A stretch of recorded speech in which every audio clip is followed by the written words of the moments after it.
mga karagdagang update dyan sa Land Transportation Franchising and Regulatory Board dahil nagpatupad ho sila ng bagong fare adjustment sa mga public utility vehicle at ang fare hike para sa mga pampublikong sasakyan pinakamahirap daw na pagpapasyang ginawa ng ahensya. May balita si Bombo Isa Cotoner. Inaprubahan na ng Land Transportation, Franchising and Regulatory Board ang dagdag pasahe na mula piso hanggang 40 pesos sa ilang public utility vehicle na epektibo simula Huwebes, Marso 19. Ayon kay Land Transportation, Franchising and Regulatory Board Chairman Vigor Mendoza II, isa ito sa pinakamahirap na desisyong ginawa ng ahensya dahil kailangan nilang balansihin ang kapakanan ng mga driver at operator at ng mga commuter. Sa ilalim ng bagong fare adjustment, ang minimum fare na sa traditional jeepney ay 14 pesos, samantalang sa modern jeepney naman ay 17 pesos.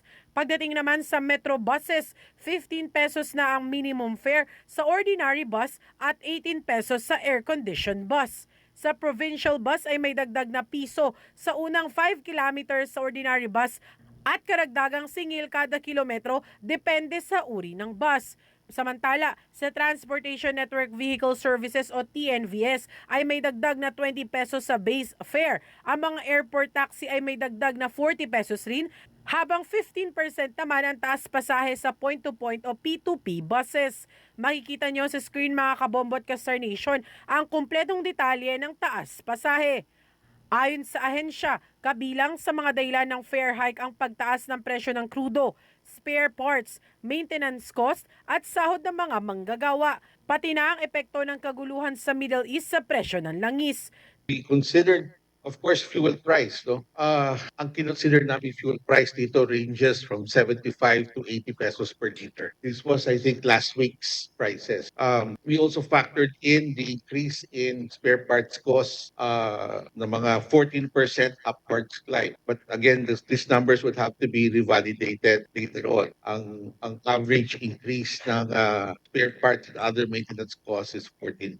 One thing very telling that we also considered is the minimum wage increase. Samantala, sinabi ng kagawaran na provisional pa lamang ang fare adjustment at inaasahang magiging permanente kapag nailabas na ang bagong fare matrix ng mga operator.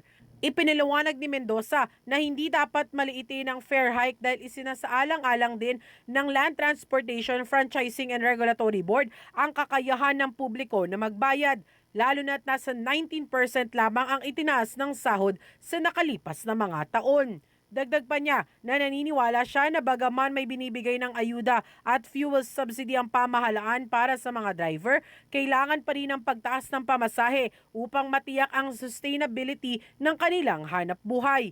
Isa itong alternatibong hakbang upang mas matulungan ang mga driver habang sinusubukan ding balansihin ang kakayahan ng mga commuter na magbayad ng pamasahe. Oo, kasi sustainability issue eh.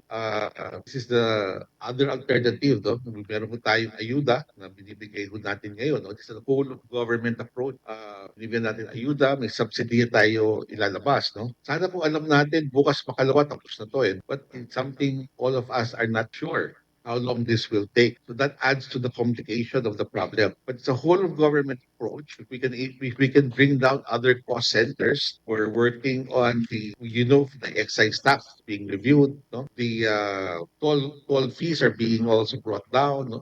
Mula sa lungsod ng Quezon, ito si Bombo Isa Cotoner and this is Bombo Radio Philippines, the number one and most trusted source of news and information. Basta Radio Bombo. For the most trusted source of news and information, visit our website at www.bomboradio.com. Follow us on Bombo Radio mobile app, Facebook, YouTube, TikTok, and X, formerly Twitter.